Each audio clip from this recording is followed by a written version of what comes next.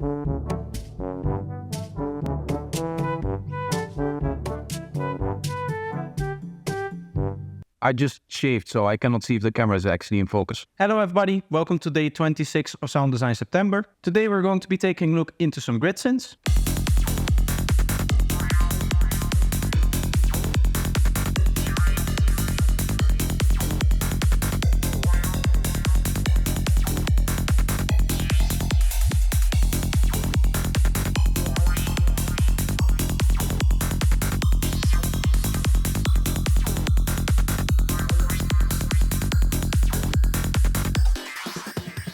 And as you can hear, we have some nice sharp sounds in a variety of different categories. The whole idea starts off with this melodic synth over here.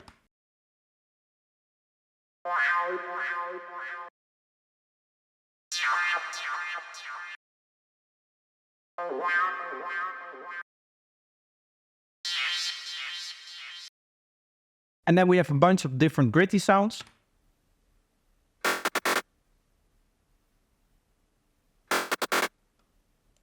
This one over here as well.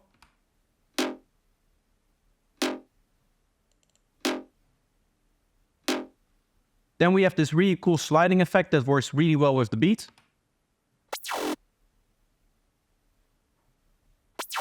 And then we have this final synth over here, which adds a little bit of movement to the whole idea.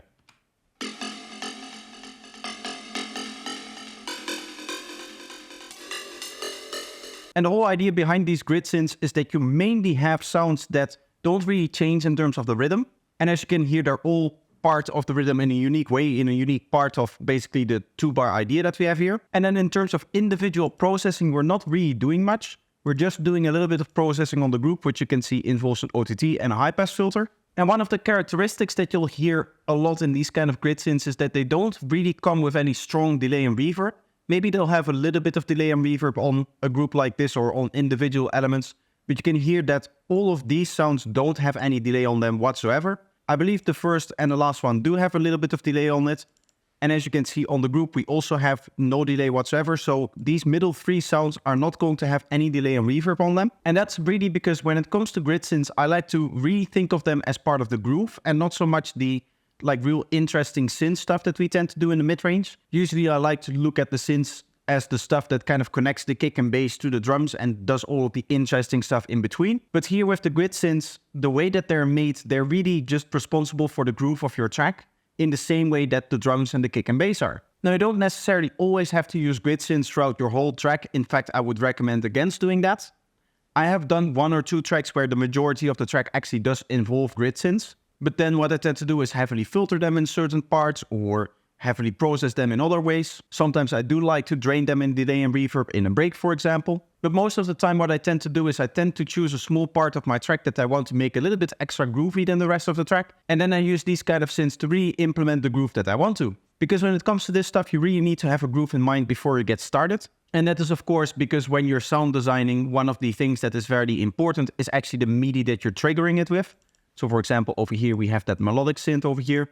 If I didn't write in this exact MIDI, it wouldn't sound the same, of course. So just as the patch is important, so is the MIDI going to be important. Speaking about the patch, let's dive into the first one. And you can see that this is a very, very simple idea. We just have this sine wave over here, FMing these 2 different oscillators. You can see for some reason, I decided to keep this mono and just use one voice without any of the detune and all of that good stuff. Normally, I like to do that for these metallic things, but I don't know why I didn't do that in this case. But you can see we have 2 saw waves 2 octaves apart, and you can see that both of them have 40% on the FM from the sub oscillator. And they go through a bandpass filter, which I'm automating. And then in terms of effects, we have the hyper dimension for some stereo wave together with the chorus. And then we have our trusty delay and reverb. Other than that, the only other thing that I'm doing in particular for this patch is turning off the delay in certain parts.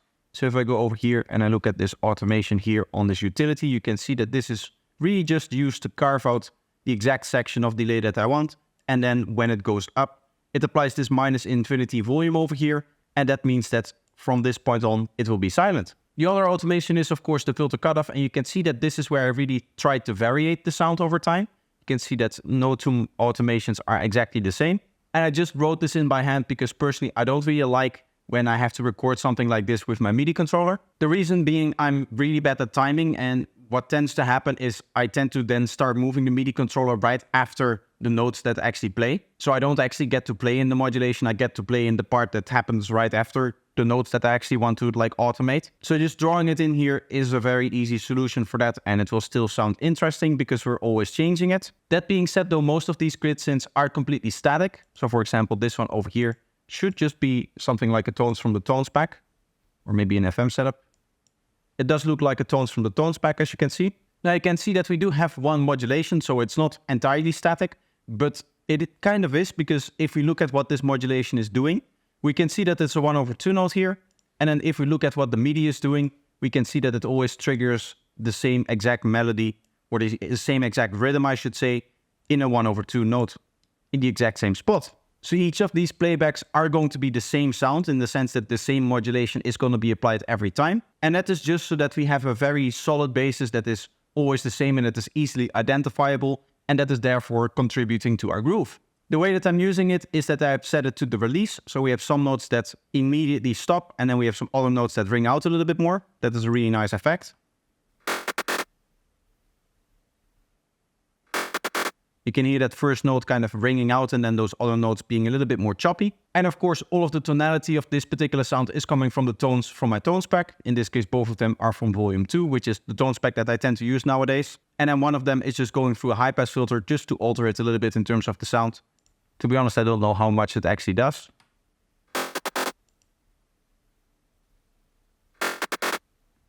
It just gives it a little bit of a nasally vibe to it, I guess. The next one is going to be fairly similar, I think. It's just going to have a low pass filter, which makes it a little bit more plucky. You can again see that I'm just selecting the tone that I want by just browsing the tones from the tones pack. That is really the powerful part here, is the fact that you can just move back and forth and get different sounds out of it. In terms of processing, in this one we are doing a little bit. In the last one we weren't even doing any effects and stuff like that. But you can see we just have a hyperdimension for stereo width. And then we have the distortion here that is introducing a little bit of extra click through this modulation over here. We have the compressor to bring it out even more, with quite high of an attack, as you can see. For these kind of plugs I always like to have a fairly long release so that even the release still is fully compressed. And then finally the final trick that I'm doing is that I'm modulating this Q over time.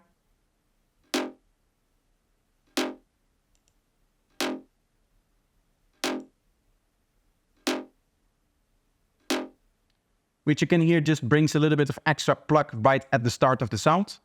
So we get that resonance, but it's not really bleeding out over the whole sound. And that's all there is to this patch.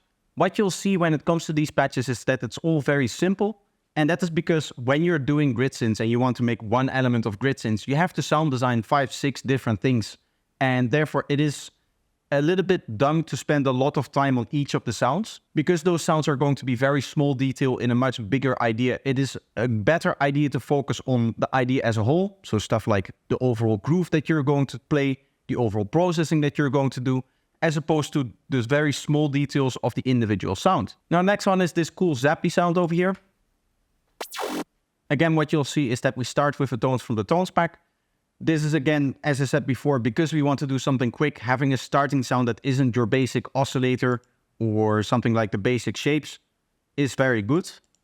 So the basic shapes over here, if you're doing something with this stuff, of course, this isn't really as gritty as something that looks like this. You can see all of the smaller changes, which indicates a lot of high frequencies. And of course, you can also see all of the big changes, which is indicating that we're going to have a nice amount of lower harmonics as well. And then here, the only modulation is that on the high pass. And as you can see, this one goes all the way up. So it's almost cutting off the sound at the top of the modulation. And that is where we get that zap from. It starts going up and then it goes down again.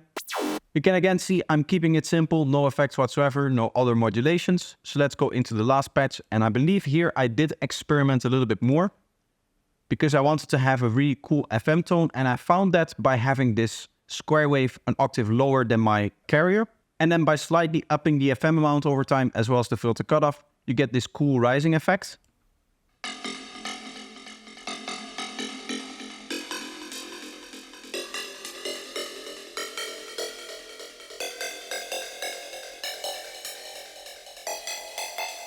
And this isn't specific to this particular waveform over here. I just thought that this one gave a nice tone out of it. But of course, that is where you can experiment with your carrier. Really, when it comes to FM, if you want to experiment with kind of the tonality that you're going to get out of the sound instead of kind of the category of FM that you're going to get out of the sound, stick with changes to the carrier. And if you really want a different kind of FM sounds, then you would change the modulator. So for example, over here, if I set a triangle, we should get just a completely different sound in terms of what it's actually doing.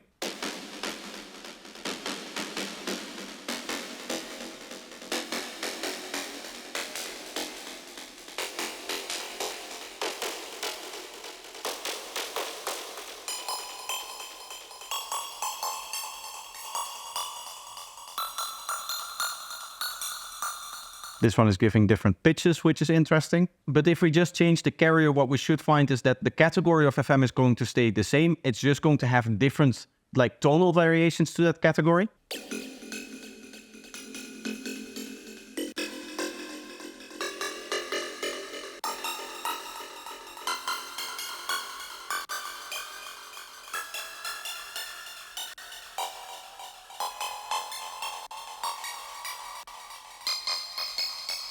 So changes over here, you can think of it as choosing the flavor of FM, and over here you can think of it as choosing the category of FM. In terms of effects, there's really not much going on. As we can see, compressor here and the delay and reverb, which I talked about before and which we also heard. So those are the example patches. Now I want to make some more of them. All 5 of these example patches, as well as the patches that we're going to make now, are going to be available up on my Patreon page, which is an amazing way to support the channel. So knowing that we're making grid synths, let's make a MIDI track and let's immediately group that. I'll leave this a different color so that it's clear where we are in the DAW. And just for our ease, I'm going to turn off that other group so that we just have a kick and bass to play on.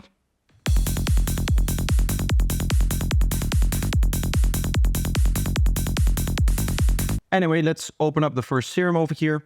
And as you can see, when it comes down to the tone spec, the easiest way is just to go by shape. So I'm looking for something FM-y, which looks like this, where we have basically a basic shape that is altering in speed. So this will probably get a fairly high-pitched FM tone. Of course, if you play in the right octave. There's that nice bubbly sound, so that is nice. And for this one, I'm again going to stick with a 2-bar idea. So we're just going to put in a note over here. And we'll have to find where to place this idea. I'm thinking starting on the second offbeat here. And we'll do an 8th note and then a small 16 over here. And then, seeing as we have quite a bit of space, we can duplicate this over and maybe make some small changes here. Like probably altering the note length a little bit to double here. And we'll make this one a bit shorter like that. Let's keep the first note the same here. Nice, I like how that is going so far. Of course, it is really hard to make these kind of judgments with just one of the sound. So let's just add another sound into this. You don't necessarily have to use Serum, I can use Vital as well. We can make something that doesn't involve the tone spec actually, because otherwise it's just me relying on the tone spec. But what I'm going to do is just try to find some cool waveforms for FM. So maybe something like this, where there's a little bit of a faster oscillation in there. Let's just try it on the saw wave. That's cool. Maybe it's cool to do a little bit of a plug like this.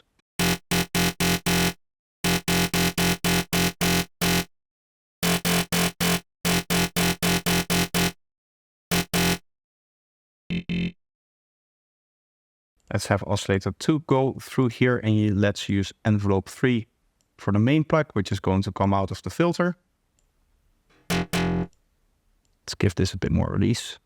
And then we'll give both of them like 2 voices, I think. Maybe I want the carrier to be 1 voice and this to be a few more, so that this is really going to become like white. Stereo is at 100%, maybe it needs to be.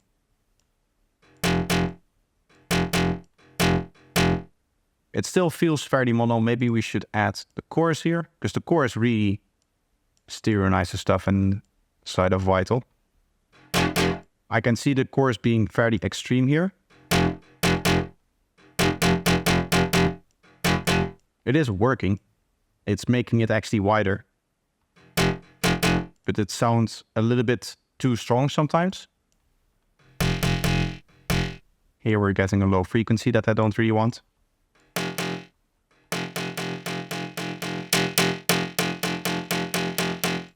Okay, this is cool. Let's push that into distortion so it is still a little bit less dynamic. And then finally we'll remove the lowest frequencies over here. So now we just need to make a counter rhythm to the main idea that we already have. So I think we can do offbeat on the first beat here.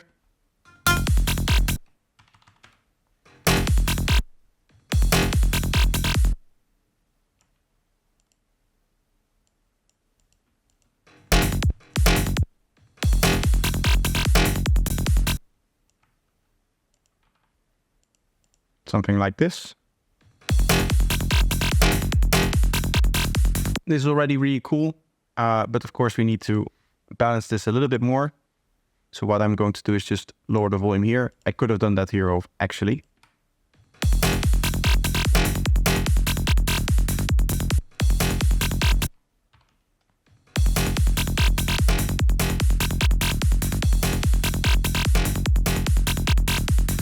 Again, with just two sounds, it is still a little bit boring. So let's add maybe a backing sound to all of this. What could be cool is to just have almost a continuous sequence in the background of this idea.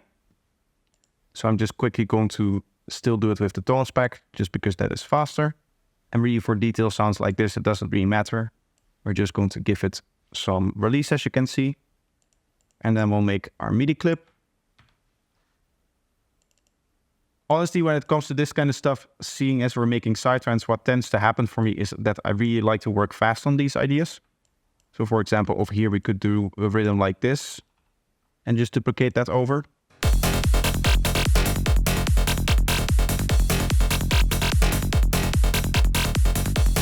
For this one, I do want to do a little bit of processing because I want this to be almost too wide, like ultra wide, I guess. And the reason for that is I really want it to be a little bit more out of the way of the main idea that we're putting on top of it, and that will expand a little bit more on.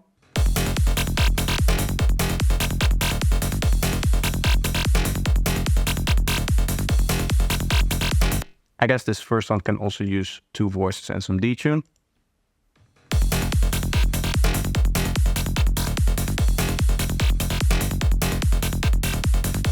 And then I'll add our final idea, and that is doing something probably over here. Now we could do something melodic like we saw before, but another idea is to use a squelch. So what I want to do is I want to make a squelch that is controllable via the macro. So I'm just going to do 50 over here. And I'm going to set this to our classical band pass. I will just have to do the modulation the other way around. Probably want the highest point to be like here and then have it go down to say -40, something like that, maybe a little bit higher. And now what is cool is we can actually write in a pattern and then put the modulation on top of that. So say something like this. I am playing this in F2 as opposed to the F0 that we've been playing everything else in. Maybe a little bit of a pattern would be nice here, like so. And then I'm just going to put the macro, maybe doing something like this.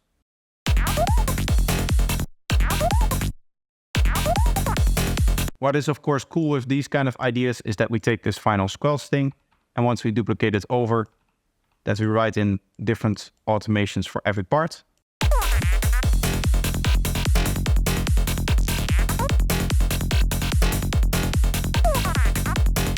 So now finally we'll do the group processing.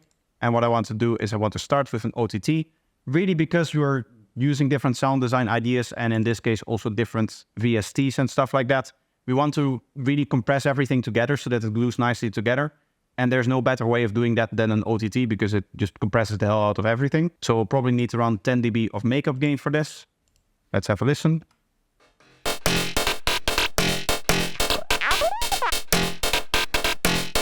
I think we have one that is still a little bit too aggressive, so I'm actually going to clip off this sound over here.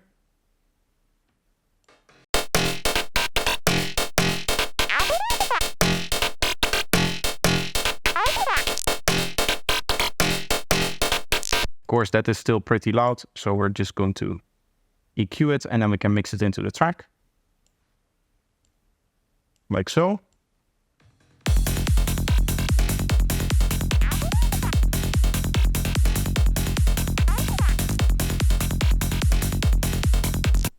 If you want a little bit more variation over time, what we could do is add a small bandpass, or actually really more like a peak. So as you can see, this looks almost like a peak inside of an EQ. It just has a little bit of a slope down to it before it goes back up again. And then just on this sound, what we can do is have that rise over time. So maybe starting here and going up like that.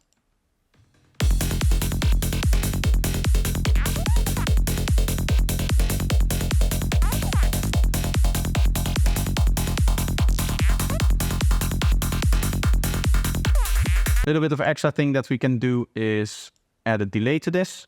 This might be a little bit too aggressive now that the OTT is behind it.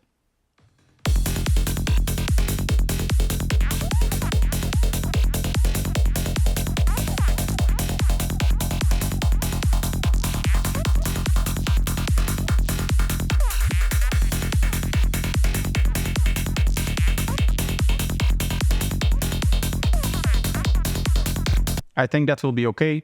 I'm also going to give it 2 voices of unison, and we'll add a higher octave to it as well, which we can just set up. Actually, the way that we can do that very easily is copy oscillator A to B with mods, and then just turn it an octave up.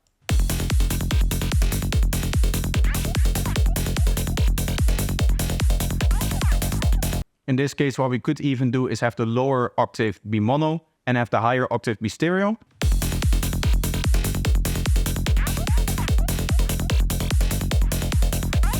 That way we still have a nice strong mono component to the sound. So that is pretty much how I would do these kind of grid synths. As you can see, this is something that takes a little bit of time. I think I spent 15 minutes explaining the first idea and 15 minutes making the second idea. I have indeed been recording for like 33 minutes now, so that is pretty on point. But as you can see, it isn't that the individual sounds are fairly difficult to make. It is that the individual sounds are fairly easy to make and that you're just spending a little bit of time dictating the rhythm of it, dictating the groove of it. And to be honest, both of these came out pretty quickly. What tends to happen is that I have to go back and edit things a couple of times. In this first example, I only edited the first one over here, or the last one over here, which you can see there's some ghost notes remaining from earlier ideas. But everything else was basically written in one go, which is really kind of special for me. Of course, this isn't in production, so I don't care as much about the exact things that they're doing. And if this were production, I would maybe spend a lot more time on stuff like this, because you can imagine as well, what tends to happen in a production is that, say a production takes a couple of months from start to finish. It will happen that at some point I get bored of the rhythm that I currently have, and then I modify the rhythm into something new. But either way, that's going to be it for today. I hope that you enjoyed this one. If you want to get all 8 of these patches, actually 9 of these patches, make sure that you check out my Gumroad page. Another way to support me is by checking out some more of my videos, so I'll leave 2 up on the screen for you to choose from. So just pick one and enjoy, and I hope to see you in the next one. Bye bye.